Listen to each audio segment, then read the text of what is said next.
রাজনীতিতে ধর্মের ব্যবহার ঠিক নয়, ঠাকুরগাঁয়ে নির্বাচনী প্রচারে বললেন বিএনপির মহাসচিব মির্জা ফখরুল ইসলাম আলমগীর। আর খুলনা ৩ আসনে জামায়াত প্রার্থী মাহফুজুর রহমান অভিযোগ করেছেন, নির্বাচনে কালো টাকার ছড়াছড়ি ঠেকানো যাচ্ছে না। আর মেহেরপুর এনসিপি প্রার্থী শাকিল আহমেদের অভিযোগ, প্রশাসন একটি দলের প্রতি বেশি আনুগত্য দেখাচ্ছে। সকাল থেকে নির্বাচনী প্রচারে তারা এসব কথা বলেন। সহকর্মীদের তথ্যছবিতে বিস্তারিত। ঠাকুরগাঁয়ে বেলা ১১টা থেকে শহরের বরুণগাঁও মাদ্রাসা মাঠে নির্বাচনী গণসংযোগ করেন বিএনপির মহাসচিব মির্জা ফখরুল ইসলাম আলমগীর। এ সময় সমাবেশে তিনি বলেন, রাজনীতিতে ধর্মের ব্যবহার ঠিক নয়, পাশাপাশি দুর্বৃত্তায়নের সঙ্গে জড়িত হওয়াও অপরাধ। বিএনপি সবসময় এর থেকে দূরে থাকে।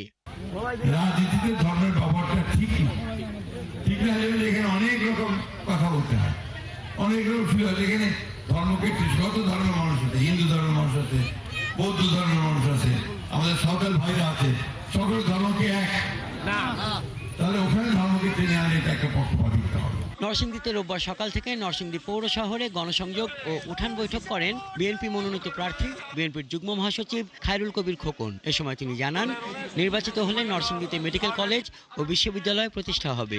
তো তারা তাদের যে মানুষকে যে প্রতারণা করছে, বিভ্রান্ত করছে, ধর্ম ব্যবসায়ী হিসেবে চিহ্নিত হয়েছে এবং তারা অতীতে মানুষের কল্যাণে মঙ্গলে কতটুকু অবদান রাখতে পারছে এই দেশে মানুষ ভালো করে জানে। নেত্রকোনা ৪ আসনে লুৎফুজ্জামান বাবরের প্রচার মাঠ চষে বেড়াচ্ছেন স্ত্রী তাহমিনা জামান শ্রাবণী। যেটাই হবে আল্লাহর ইচ্ছা হবে না, তবে সবার ভালোবাসা দেখছি এবং সবার যে একটা উদ্যম এই ধানের শীষের জন্য, সেটা দেখে খুব ভালো লাগছে আমার। খুলনায় সকালে অনুষ্ঠিত হয় জামায়াতে ইসলামের প্রেস ব্রিফিং। এতে মহানগরীর আমির ও খুলনা ৩ আসনের প্রার্থী মাহফুজুর রহমান বলেন, নির্বাচনকে সামনে রেখে কালো টাকার ছড়াছড়ি হচ্ছে, নির্বাচনী বিধিনিষেধ মানা হচ্ছে না।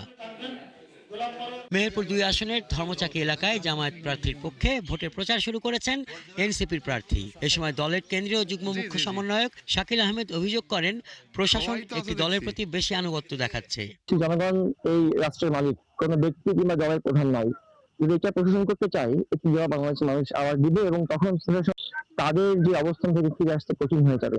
বরিশাল সদর আসনে বিএনপি, ইসলামী আন্দোলন বাংলাদেশ এবং জাতীয় পার্টি সহ মার্ক্সবাদী বাসদ প্রার্থীরা প্রচারের মাঠে রয়েছে। প্রার্থী এবং তাদের সমর্থকরা লিফলেট বিতরণ এবং ভোটারদের সাথে কুশল বিনিময় করেন।